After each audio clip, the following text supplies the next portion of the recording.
Boa noite.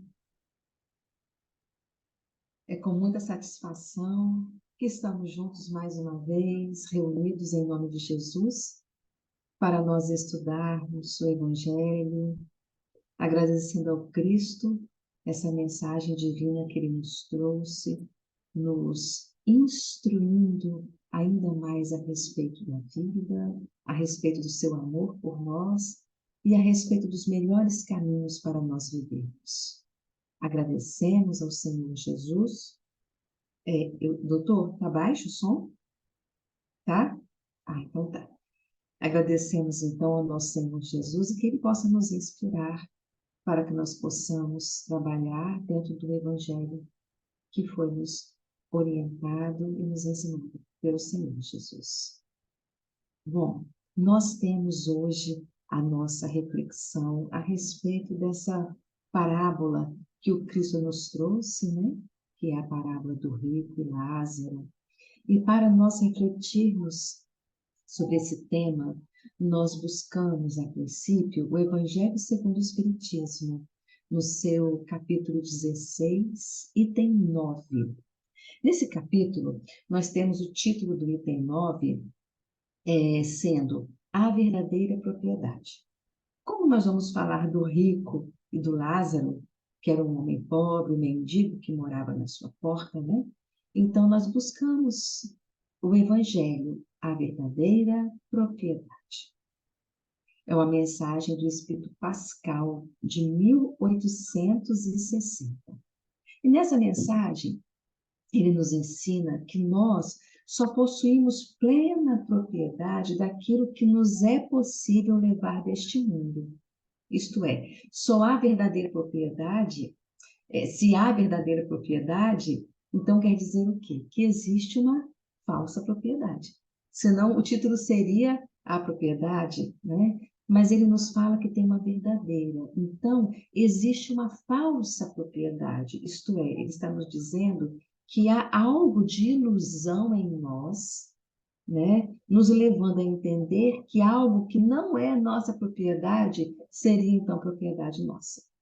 Isto é, a verdadeira propriedade é aquela que nós levamos para onde nós formos, onde nós estivermos.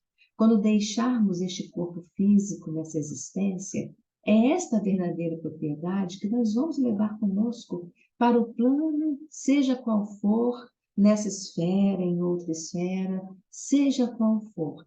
A verdadeira é aquela que nós podemos levar conosco, estando encarnados ou estando desencarnados. Então, se nós não pudermos levar para o plano espiritual algo que está conosco, é porque este algo não nos pertence, né? Tudo pertence a Deus. Tudo está conosco por empréstimo, para que nós possamos fazer o uso devido daquilo que o Pai permitiu, concedeu estar conosco hoje nesta existência. Então, tudo que está conosco hoje é o quê? É usufruto nosso. Então, o que é então que nós possuímos? Nada do que é o uso do corpo. Possuímos tudo o que é uso da alma. Porque as coisas do corpo vão ficar, o próprio corpo vai ficar, né? Mas aquilo que é da alma, que está em nós espíritos, é o que nós levamos conosco. E o Evangelho segundo o Espiritismo nos ensina que aquilo que verdadeiramente possuímos e podemos levar conosco é a inteligência, os conhecimentos e as qualidades morais. Inteligência, conhecimento e qualidades morais. Isto é o que nós podemos trazer conosco e levar conosco daqui, e ninguém pode tirar de nós. Ninguém pode tirar de nós a inteligência.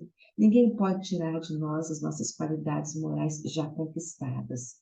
Ninguém pode tirar de nós os conhecimentos, né? E tudo isso nós podemos usar aqui e podemos usar em outros locais onde estivermos, né? Então, vamos entender que se existe, então, sendo que existe uma verdadeira propriedade, depende, então, de nós, espíritos, sairmos dessa existência muito mais ricos do que quando chegamos. Porque se estamos falando de verdadeira propriedade, sendo que aquilo que levamos realmente conosco é inteligência, conhecimentos e qualidades morais, então essa riqueza desses 3 itens é aquilo que faz parte de nós. Chegamos nesta existência, nessa encarnação, de um jeito, mas depende de nós, quando a deixarmos, estarmos muito mais ricos espiritualmente. Depende de nós, não depende de onde estamos, não depende da situação que nos encontramos, mas depende exatamente de nós. E de nós também sabermos dar o valor devido às coisas, sabermos fazer boas escolhas. Por exemplo, quando alguém sai daqui e vai para um país distante, vamos supor que nós vamos sair daqui hoje, né? E nós vamos lá para o sul do país, um lugar frio, né? Um lugar muito frio. Então, nós vamos fazer o quê? Nós vamos escolher aquilo que é devido para esse lugar. Nós vamos escolher meias quentinhas, calçados quentinhos, casacos grossos, né? Por quê? Porque é disso que vamos precisar quando estivermos lá. Nós não vamos levar uma camisetinha fresquinha, nós vamos levar algo que é devido ao lugar para onde vamos, né? E assim vice-versa. Se a gente for também hoje para o Nordeste, para um país muito quente, nós não vamos levar toda essa coisa quentinha, nós vamos levar coisas mais fresquinhas, né? Que vão deixar, né, o nosso corpo mais assim, ventilando um pouco mais, né? Então, é esse discernimento. Sendo que, quando partirmos dessa existência, tudo isso que está aqui à nossa volta vai ficar. Então, cabe a nós fazermos boas escolhas hoje, né? Do que realmente pode nos nutrir, pode nos trazer mais conhecimento, pode nos trazer mais educação para a alma, né? Porque nós chegamos aqui com conquistas realizadas, mas elas podem ser aprimoradas. Tem coisas que chegamos trazendo, mas que vai ser interessante quando partirmos já não estarmos mais com elas. Alguns sentimentos, alguns hábitos indevidos. Então, fazermos esse discernimento devido para que nós possamos saber fazer bom proveito das nossas horas, bom proveito da nossa existência. Então, não será pedido a nós, perguntado a nós quanto tínhamos. Quando nós chegarmos no mundo espiritual, né, dizem que São Pedro que tem as chaves de lá, né? Depois a gente vai saber direitinho dessa história, né? Mas dizem que, de uma forma muito simbólica, né, será perguntado a nós, não o que possuímos, não será perguntado a nós o tamanho da nossa conta bancária, se morávamos numa casa pobre ou num palácio. Não, será perguntado a nós o quê? Né? Que trazes contigo? Isso que será perguntado a nós. Isto é que será observado em nós. Que trazes contigo? Né? O que você buscou conquistar enquanto estava lá, enquanto estamos aqui? O que você está trazendo? Não serão nossos bens, não serão nossos títulos, mas será o quê? A soma de virtudes que nós estaremos possuindo. Isso é que será observado. Então, essas conquistas que nós vamos realizar, nós vamos observar que não são coisas que podemos comprar, mas são coisas que podemos buscar adquirir com o suor da alma, né? Com às vezes até passando por dores, mas dores necessárias, até passando por lágrimas, mas lágrimas necessárias, né? Até passando por aquela conhecida porta estreita, mas aquela porta estreita também é necessária a todos nós. Então, nós vamos recordar agora no livro chamado Livro da Esperança, de Emmanuel, ele nos fala um pouquinho a respeito desse item do Evangelho segundo o Espiritismo. Ele fala para nós o seguinte, recordando Cristo: Porque onde estiver o teu tesouro, aí também estará o seu coração. Né? Onde estiver o vosso tesouro, aí estará também o vosso coração. Fiquei pensando, onde está o nosso tesouro? Isto é, o que para nós hoje é importante, é precioso, tem valor. Isto é, a que estamos dando valor? A que estamos atribuindo mais valor? A que estamos dedicando mais o nosso tempo, os nossos sentimentos? A quê? Né? Por quê? Porque nós só possuímos de verdadeira propriedade aquilo que nos é dado levar deste mundo. Né? Então, vamos fazer algumas lembranças. Por exemplo, nós, muitas vezes, diz Emmanuel, com muita indiferença, nós não observamos nesse dia a dia nosso os raios do sol que nos chegam, né? Nós não observamos, olha os raios do sol que nos chegam, que nos aquecem, que nos sustentam a vida, que nos ajudam a ter saúde, que se derramam por toda a terra, cumprindo com o seu dever, nos agasalhando, se bem que temos dias muito quentes, mas é importante, se está acontecendo, é necessário, né, para nós. Mas que quando chega uma nuvem e ela de repente tampa aquele sol por um tempo, por uns dias, o que que nós fazemos?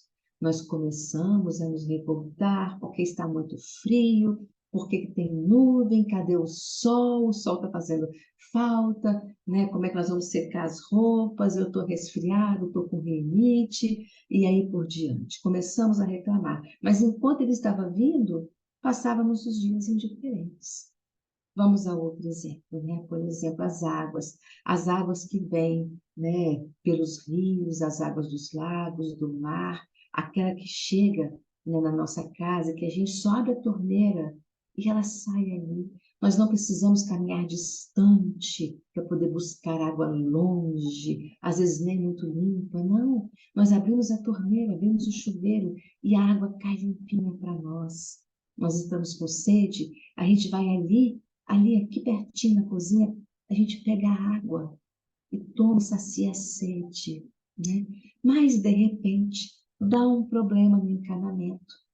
E simplesmente aquilo nos traz irritação, porque ficamos sem água algumas horas, um dia, um tempo sem água, e ficamos plenamente irritados, né? Assim como também as correntes aéreas trazem o vento que nos refresca, não é isso? Que trazem para nós nutrientes, que nos sustentam a vida, que ajudam na produção da energia, que a criança fica feliz quando brinca no vento, que faz bolha de sabão.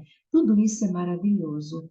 Mas, de repente, quando nós chegamos na nossa sala, na nossa varanda, no nosso quintal, e vemos aquele monte de poeira que nós temos que limpar, nós falamos: nossa, mas esse vento trouxe essa poeira toda, sujou a casa toda. Olha a minha varanda como é que está, olha o chão da casa como é que está. E começamos a reclamar daquela poeira. É, mas é o vento que se nós não tivermos esse vento, nós não tivermos esse ar para nós respirarmos, nós não tivermos essa ventania que, graças a Deus, nós temos, que seria de nós, né?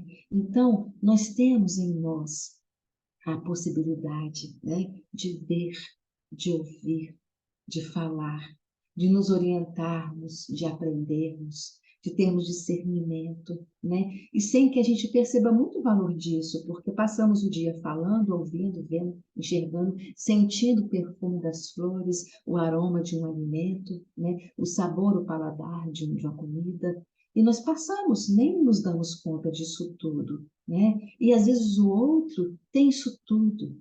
E às vezes o outro tem ainda muito mais do que nós. Porque se nós moramos aqui de forma confortável, talvez a gente olhe para o outro e ele tenha algo que é muito mais confortável que nós, né? Às vezes ele tem um veículo que é muito mais moderno, muito mais atual do que o nosso, não é isso? Às vezes o outro usa roupas, tem uma conta bancária folgada, né? E nós acabamos olhando aquilo ali de uma forma meio um pouco estranha, não é isso? E a mensagem vem dizendo o seguinte, para nós observarmos com muito valor aquilo que está conosco. Por quê? porque a mensagem nos fala para nós não termos inveja do que o outro possui, para nós darmos o valor devido àquilo que está chegando para nós hoje, para nós não andarmos distraídos com tudo isso que chega até nós, porque o outro tem, né? Por quê? Porque nós ignoramos o motivo pelo qual o outro tem essa fortuna amoedada, as responsabilidades ainda maiores que o outro traz, e que por vezes está ali queimando a sua cabeça de preocupações, mas o sorriso no rosto não nos deixa perceber nada disso, né? Então, considerarmos tudo isso que recebemos de Deus, o sol, o vento, a água, né? Os nossos talentos de poder ver, ouvir, falar, aprender, nos orientar, nos discernir, darmos o valor devido a tudo aquilo que está conosco hoje, na possibilidade devida que está com cada um de nós. Sem reclamarmos que hoje a água faltou, que hoje o sol está mais quente, que a nuvem hoje tampou o sol, que o outro tem muito mais que eu. Porque tudo está devidamente distribuído conforme as leis divinas. Então, nós considerarmos os nossos talentos que são imperecíveis, os nossos talentos que nós já temos na intimidade, porque viemos conquistando para a nossa alma de muitos tempos, há muitas eras atrás. Estamos vindo suando, trabalhando, errando, acertando, sofrendo, chorando, muitas vezes, na conquista dos valores que hoje nós podemos observar em nós. É certo que tem umas coisas que têm que ser consertadas em nós, mas já temos qualidades que só precisam ser aprimoradas e algumas despertadas. E lembrar que nós temos em nossos corações todos os recursos que nós precisamos. Nós temos em nossas mãos todos os recursos que nós podemos estender infinitamente para quem quer que seja. Todos os tesouros que temos conosco, dos nossos sentimentos, das nossas palavras, que possam ser doces quando precisarem ser doces e que possam ser imperativas quando for necessário, essa forma mais adequada, mas essa riqueza do amor que nós trazemos já em nós, na proporção de cada um de nós. Nós já podemos oferecer, nós já podemos distribuir, tal qual os raios do sol nos chegam, tal qual a água vem desde a fonte, passando por caminhos distantes e distantes e mais longínquos, até chegar aqui. A poucos passos de mim, eu tenho água. Eu tenho água para saciar a minha sede, para lavar as minhas vestes, para me refrescar, para me limpar, para fazer a higiene necessária, né? Então, tudo isso está conosco, mas está conosco com uma finalidade. Existe um objetivo muito importante para tudo isso estar conosco. E no Livro dos Espíritos, na questão 814, Kardec pergunta assim aos espíritos: por que Deus a uns concedeu as riquezas e o poder e a outros concedeu a miséria? E olha a resposta sábia dos espíritos: para experimentá-los de modos diferentes. Então, nós estamos sendo experimentados na condição que estamos. Além disso, como sabeis, essas provas foram escolhidas pelos próprios espíritos, nós, que nelas, entretanto, sucumbem com frequência. Então, ele fala que é para nos experimentar de todas essas formas, da que eu estou, da que você está, da que o outro se encontra, é para nos experimentar. Nós estamos passando por provações, já tivemos tantas existências, tantas quantas forem necessárias, dizem o Livro dos Espíritos, né? E agora nós estamos nesta condição de hoje, para mais uma provação. Não é isso? E na 816, Kardec pergunta assim: estando rico, sujeito a maiores tentações, também não dispõe, por outro lado, de mais meios para fazer o bem? Né? Quer dizer, O rico, estando sujeito a maiores tentações, porque tem muito mais possibilidade. Quanto mais possibilidade, mais perigoso, né? Mas ele falou, mas por outro lado também, tendo tudo isso que o rico tem, ele não tem mais meios de fazer o bem do que aquele que pouco tem? E os benfeitores, eles respondem exatamente assim, mas é justamente o que nem sempre faz. Olha só, mas é justamente o que nem sempre faz. Torna-se egoísta, orgulhoso e insaciável. Egoísta, orgulhoso e insaciável. Com a riqueza, suas necessidades aumentam e ele nunca julga possuir o bastante para si unicamente. Né? Então, quer dizer, ele fala que a criatura, ela se perde em meio a tanta riqueza e acaba não cumprindo com o compromisso que assumiu de dar a direção correta a todos esses bens que estão ao seu dispor. Não é isso? Então, ele fala mais adiante algo muito importante também. Ele fala assim: Deus experimenta o pobre pela resignação. Deus experimenta o pobre pela resignação. E o rico pelo emprego que dá aos seus bens e ao seu poder. O pobre pela resignação e o rico pelo emprego dos bens que está em seu poder. Então, a riqueza e o poder, eles não fazem nascer todas essas paixões em nós, assim como a pobreza também não.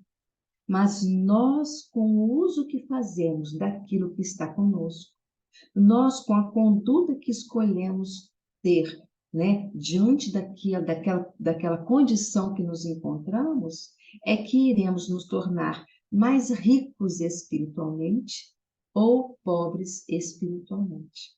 Isto é, mais próximos da perfeição espiritualmente ou mais devedores ainda espiritualmente. Então, é por isso que Jesus falou, né, que em verdade vos digo que é mais fácil passar um camelo no fundo de uma agulha do que um rico entrar no reino dos céus. Em se tratando de riqueza, nós nós já estamos falando do rico Lázaro, mas antes de chegar propriamente nele, nós vamos recordar do livro Céu e Inferno, é, na segunda parte, capítulo 2, Espíritos Felizes. Espíritos Felizes. E neste capítulo, nós tivemos assim, eu vou dizer que é o prazer e a honra de ter conhecido, né, aqui na obra, há algum tempo, a Condessa Paula, né?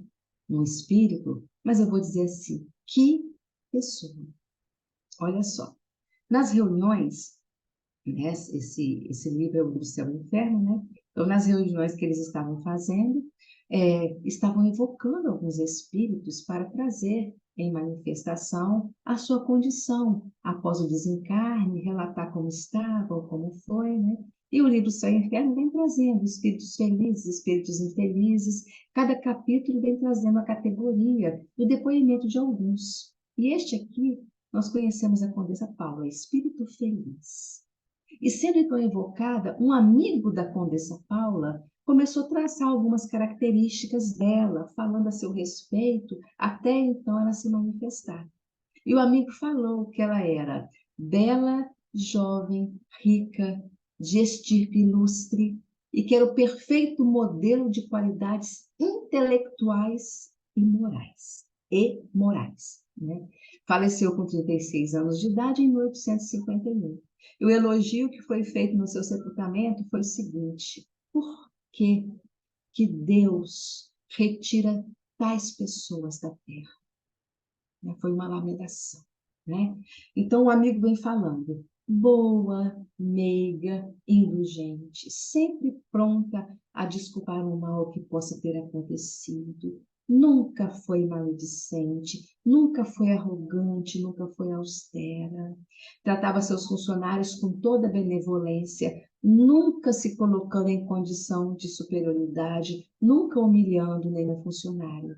Nunca atrasou o salário, porque ela não conseguia conceber que alguém passasse um instante de necessidade porque ela tivesse atrasado o salário. Também não conseguia compreender por que o rico não pagava aos seus credores, deixando eles completamente constrangidos nas suas necessidades de receber o pagamento devido. E a sua beneficência, ela era assim inesgotável, né? E só Deus sabe quantas lágrimas a Condessa Paula enxugou e quantos desesperados ela acalmou.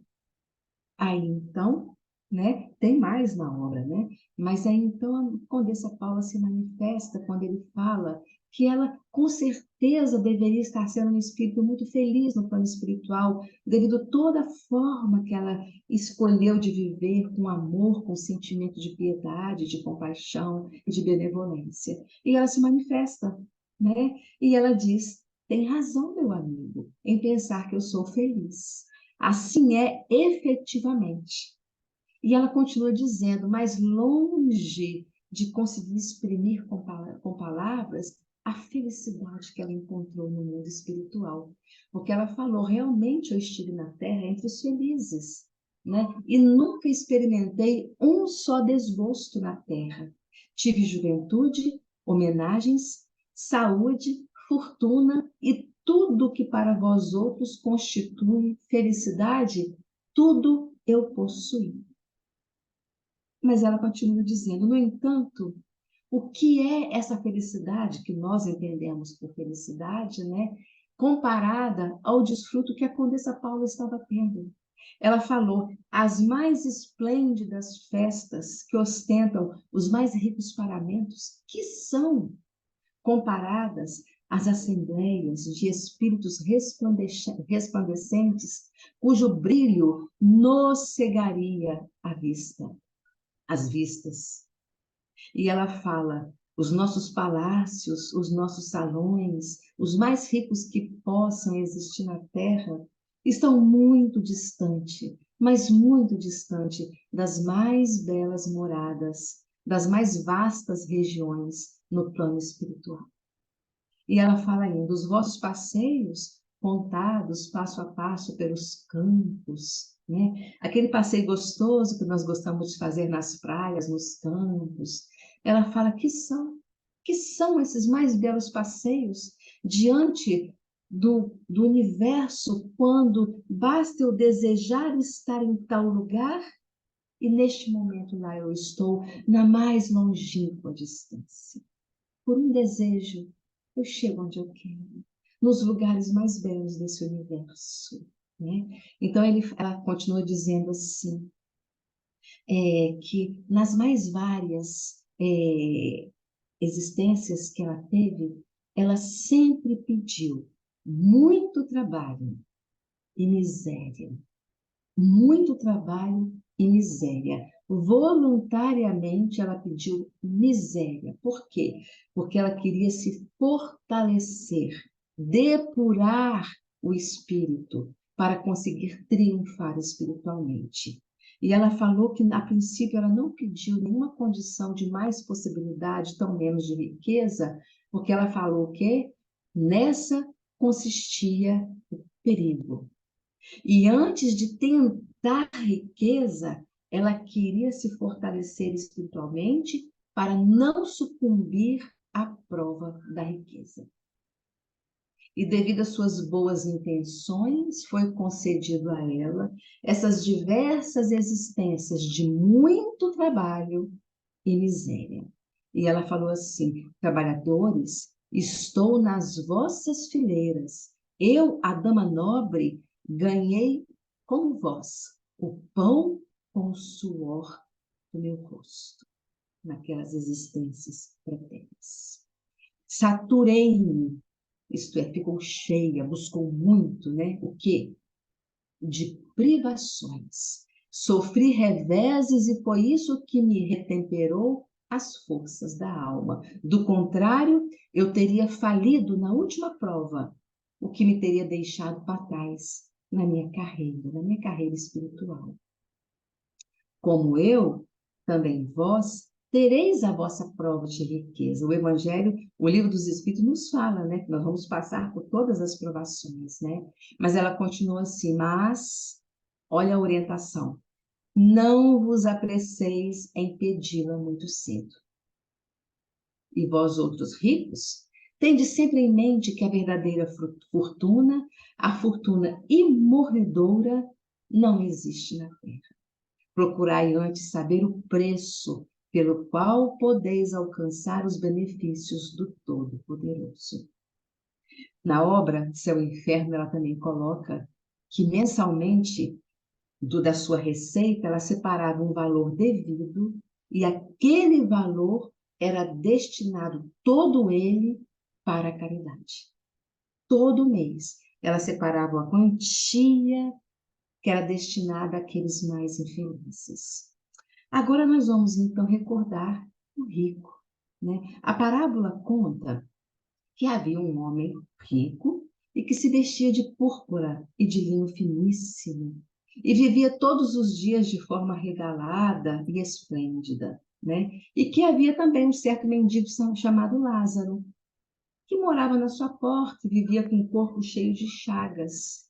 E esse mendigo se alimentava das migalhas que caíam da mesa do rico. E que os próprios cães vinham lamber as feridas desse mendigo, né? Mas aconteceu que o mendigo morreu e foi levado pelos anjos ao seio de Abraão. E morreu também o rico e foi sepultado. Olha só, o mendigo morreu e foi levado pelos anjos para o seio de Abraão. O rico morreu e foi sepultado. Ponto, né? E no inferno, o rico ergueu os olhos e, vindo de longe Abraão e Lázaro no seu seio, né, chamou o pai Abraão e falou: Pai, tem misericórdia de mim. Manda, né? Manda Lázaro molhar os dedos na água, porque eu estou com sede, para que ele possa vir me colocar essa água na língua, porque eu estou com muita sede, atormentado nessa chama. E o pai Abraão então falou: Filho, lembra-te de que recebeste os teus bens em tua vida, né? E Lázaro somente males. Agora ele é consolado e tu é atormentado. E além disso, falou para o rico, existe um grande abismo entre nós e vós, de sorte que os que quiserem passar daqui para vós não podem, e assim como aqueles que querem passar daí para cá também não tem como fazer. Então o rico insistiu. Então rogo-te, ó pai, que mande, mais uma vez, né? Que mande Lázaro na casa do meu pai, porque eu tenho 5 irmãos. Para ele falar tudo isso para eles, para que eles não possam, depois de desencarnar, vir para a condição que eu estou. E então o pai Abraão falou, mas eles já têm Moisés e os profetas, que eles ouçam Moisés e os profetas. E ele disse: Não, pai Abraão, não. Se um dos mortos for até eles, eles irão se arrepender. E Abraão então falou: Mas se eles não ouvem a Moisés e aos profetas, tampouco acreditarão, ainda que um morto ressuscite. Né? Então, quer dizer, já imagina? Vê se eles iriam acreditar em Lázaro, aquele mendigo que vivia na porta, se ele tivesse trazendo, porventura, alguma verdade, né? Não seria essa situação. Então, o rico, ele se vestia de púrpura, né? Quer dizer, ele estava a todo tempo buscando viver tudo que ele tinha para ele, porque a parábola fala que em momento algum, né? A parábola não fala em momento algum que ele tenha se conduído daquele pobre que vivia à sua porta, que ele tenha diariamente, semanalmente, de alguma forma, solicitado alguém, né, do seu palácio, da sua mansão, que levasse alimento, que levasse roupa, que levasse algum agasalho para dias frios, que levasse água para saciar a sua sede, né? De forma nenhuma. Ele vivia, né, todos os dias esplendidamente, mas, no entanto, só para si, né? E o mendigo, chamado Lázaro, é interessante porque nenhuma parábola, em nenhuma delas, Jesus coloca o nome próprio de alguém. Então, alguns estudiosos entendem que realmente não foi tão somente uma parábola, né? Parece que foi realmente um fato, essas palavras narradas. Mas, de toda forma, Lázaro morava na sua porta, vivia na sua calçada, cheio de chagas, né? Então, ele vivia de forma dependente. Ele dependia de todo mundo para a água, dependia de todos para o alimento, ele dependia da caridade alheia. E Lázaro aparece, então, como esse símbolo de total miséria, de total necessidade. E ele desejava se alimentar com as migalhas. Então, quer dizer, com as migalhas que caíam da mesa. Então, a migalha não era levada para ele. Naquela época, relatam os livros, que eles pegavam tudo isso, né, e jogavam na rua. Inclusive, naquela época, esses que tinham mais condição financeira, eles, ao final da refeição, eles rasgavam o pão e com um pedaço do pão, eles limpavam, como se fosse um guardanapo, né? Limpavam a boca e jogavam no chão. E tudo isso com as migalhas que caíam da mesa, que vai comendo, vai caindo as coisas do chão, né? Caindo em cima da mesa. Tudo isso era recolhido e jogava na rua. E Lázaro disputava com os próprios cães o alimento. E esses cães lambiam as suas chagas, né? Então, essa condição de Lázaro que ele escolheu para ser o seu martírio, né? Tão nobre, a parábola não relata que ele reclamou, não relata que ele blasfemou, não relata que ele tenha feito alguma coisa de errado com o rico ou com ninguém de sua casa. Apenas que ele ficava na rua e aguardava as migalhas que ele tinha que disputar com os cães que lambiam suas feridas. Então, o rico esqueceu dessa lei de fraternidade, dessa lei de relação humana, de humanidade, né? Desse conviver com o outro e usou seus bens só para si, só para a sua felicidade, só para o seu luxo e comprazimento pessoal, demonstrando que insensível, indiferente à miséria e o sofrimento do outro, diferente da Condessa Paula. Estamos mencionando o rico e a Condessa Paula, uma rica, uma mulher rica. Olha a ambiguidade, né? Olha só, a Condessa Paula rica, no entanto, não se esqueceu de ninguém que estivesse ao seu alcance ou à sua lembrança. Cuidava de todos que podia, destinava um valor mensal para ajudar todos aqueles que ela conhecia que necessitavam. Era bondosa, era caridosa, benevolente, tinha sempre uma palavra amiga para quem necessitava. Já o rico da parábola, ele esqueceu de tudo isso. Observa que não é a condição financeira, é o uso que fazemos dela, né? O emprego que damos àquilo que está hoje, temporariamente, em nossas possibilidades, né? Então, as migalhas eram jogadas, não é isso? E aconteceu que o mendigo morreu, né? Lázaro morreu e foi levado para o seio de Abraão, né? Esse seio de Abraão, ele tem um simbolismo em querer dizer, é como se falasse assim, ele se encontrou depois numa condição de bem-aventurança, né? Ele foi para os jardins do Éden, ele foi para uma condição de felicidade, não é isso? E foi para o seio de Abraão, foi para o lugar dos justos, porque ele soube viver aquela condição de pobreza material, mas ele soube viver com riqueza espiritual. Já o rico da parábola, ele viveu uma riqueza material, mas com pobreza espiritual. E a condessa viveu uma riqueza material e uma riqueza espiritual. Observa que quem dita somos nós espíritos. Quem escolhe tudo isso somos nós espíritos. Que destino que vamos dar a cada momento do nosso dia, a cada coisa que está conosco temporariamente, né? Então, a Lázaro, ele sobrevivia àquelas necessidades de forma consciente na vida. Ele soube viver a precariedade material. Mas o rico, ele viveu de forma inconsciente. Ele viveu de forma... me fugiu a palavra agora que eu queria utilizar. Mas se eu lembrar, eu falo.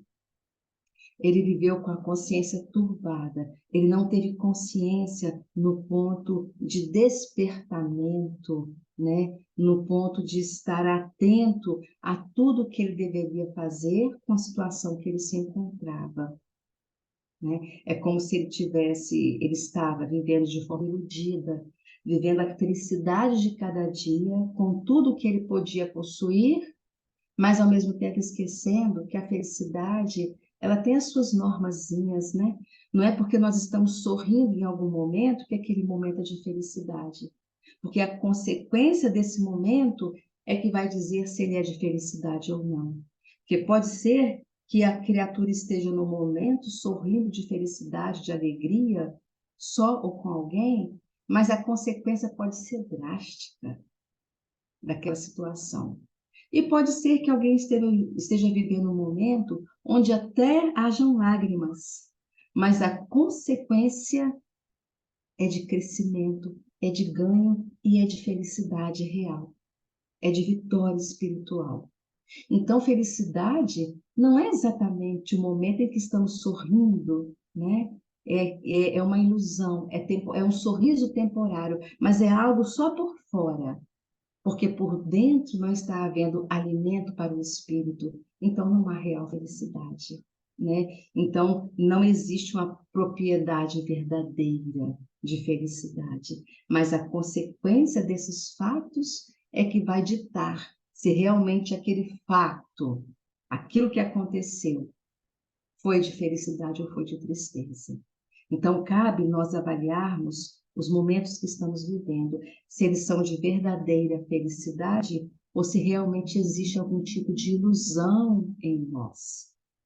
E no inferno, então, o rico ergueu os olhos e, vendo sem tormentos, ele mandou, né? Ele falou com Abraão que mandasse, ainda não perdeu a característica, né? Que mandasse Lázaro molhar os dedos na água para saciar a sua sede, que mandasse Lázaro na casa do seu pai falar com os seus irmãos.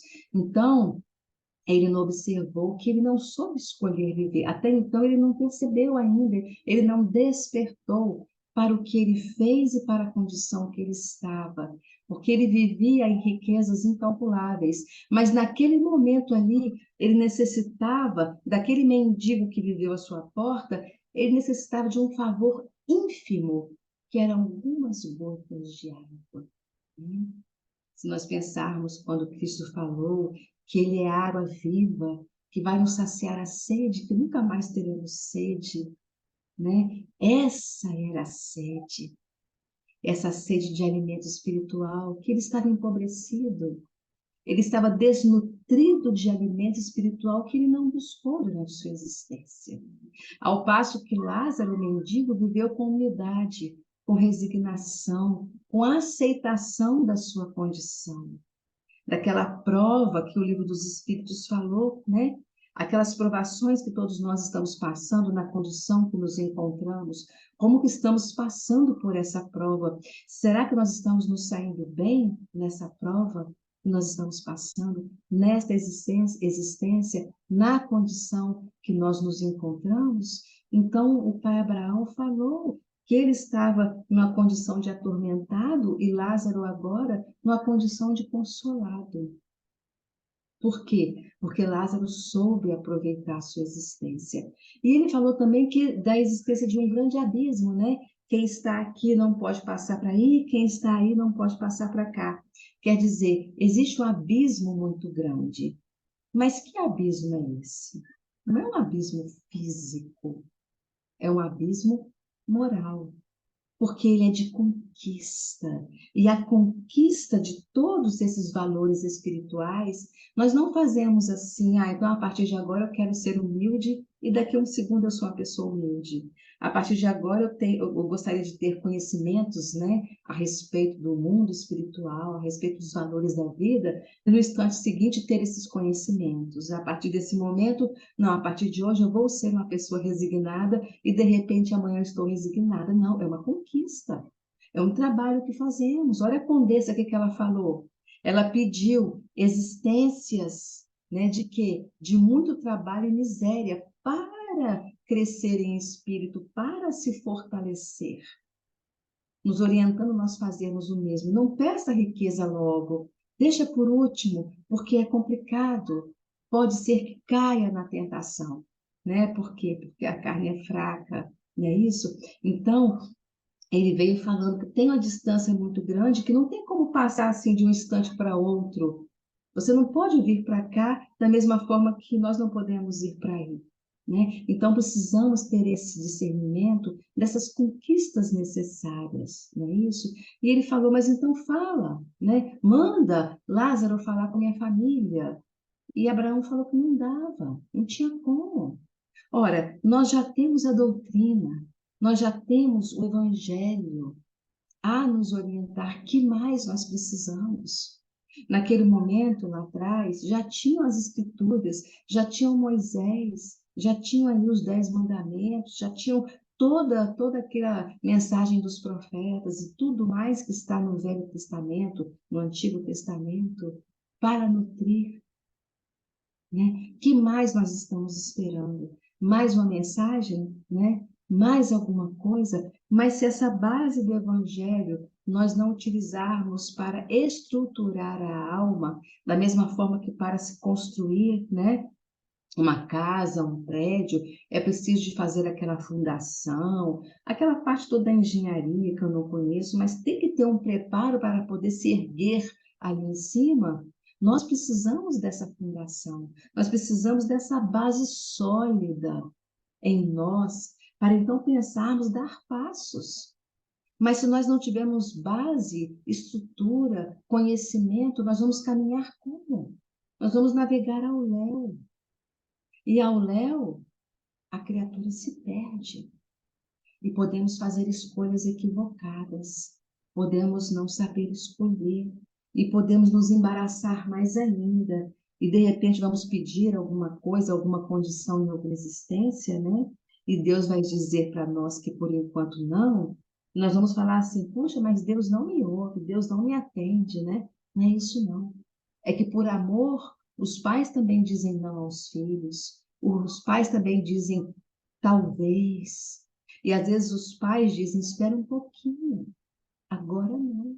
Mas quando você crescer, quem sabe, né? Então, o Pai, o nosso Criador, essa bondade que desconhecemos, esse amor que nós desconhecemos, ele sabe o que é certo para nós, o que é bom para nós e a hora certa. Não é que ele não nos ouve, é porque muitas vezes nós fazemos, às vezes, como o rico da parábola, né? Manda ele trazer água, manda ele lá, manda ele cá, isto é, nós ficamos querendo dizer a Deus o que fazer conosco, sendo que é o contrário, né? Ele é que está se dirigindo às nossas vidas e buscando nos orientar, para nós não ficarmos buscando atalhos, que na verdade esses atalhos, na verdade, se tornarão caminhos muito mais longos até chegarmos à felicidade para a qual nós fomos criados, né? Lá no fim de tudo, nós vamos encontrar paz de consciência, porque estaremos lúcidos, lembrei a palavra agora, conscientes e lúcidos. Nós estaremos lúcidos com atitudes de lucidez, de consciência. Isto é, às vezes nós fazemos assim, né?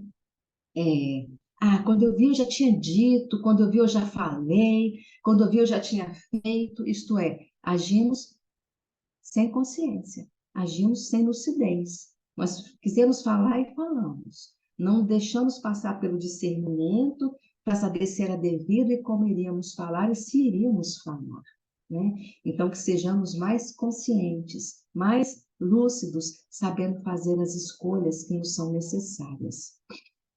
Nós trouxemos aqui de Emmanuel, quando ele nos fala assim: há ricos de dinheiro, tão ricos de usura, Há ricos de conhecimento, tão ricos de orgulho. Há ricos de tempo, tão ricos de preguiça. Ricos de possibilidades, tão ricos de egoísmo. E ricos de afeto, tão ricos de ciúme. Né? E André Luiz, nós vamos ler um texto dele pequeno, mas que fala muito para nós, quando ele diz assim, o título desse texto é Bagagem Certa, né? Que é exatamente o que estamos falando até agora. Bagagem certa. Ele fala assim, a viagem para o mundo espiritual exige preparo mais autêntico do que simples aparências. Então, ele já está nos convidando a nós termos consciência, lucidez, isto é, não caminharmos na ilusão, mas caminharmos lúcidos, não ficarmos voltados para aparências, mas buscarmos aquilo que é autêntico para o espírito. Então, a viagem para o mundo espiritual exige preparo mais autêntico do que simples aparências. Aí ele começa a fazer algumas comparações. Foges aos prazeres mundanos, mas critica a escolha dos outros. Vive com moderação, isto é, essa aparência, né? Vive com moderação, mas condena a conduta alheia. Ages com humanidade, com honestidade, mas não vence o egoísmo. Cultivas a oração, mas continua intolerante. Dás a esmola, mas censura o pedinte. Repara, ele traz uma aparência, mas traz algo que precisaria estar em nós. Frequenta o templo, a igreja, a casa espírita, né? Mas não se afasta da vaidade. Auxilia a obra assistencial, mas alimenta o orgulho. Impõe sacrifícios ao corpo, mas não perdoa a ofensa. Enalteces a fé, mas fraqueja na indulgência. Estuda a religião, mas não aprende a humildade. Escolhe, pois, a bagagem certa para a jornada rumo à vida futura, a fim de que não deixes para trás a mochila da transformação íntima, né? Então é quando ele nos fala que onde estiver o nosso tesouro, aí estará também o vosso coração. Que Deus nos abençoe, nos ampare e nos guie sempre. Muita paz a todos.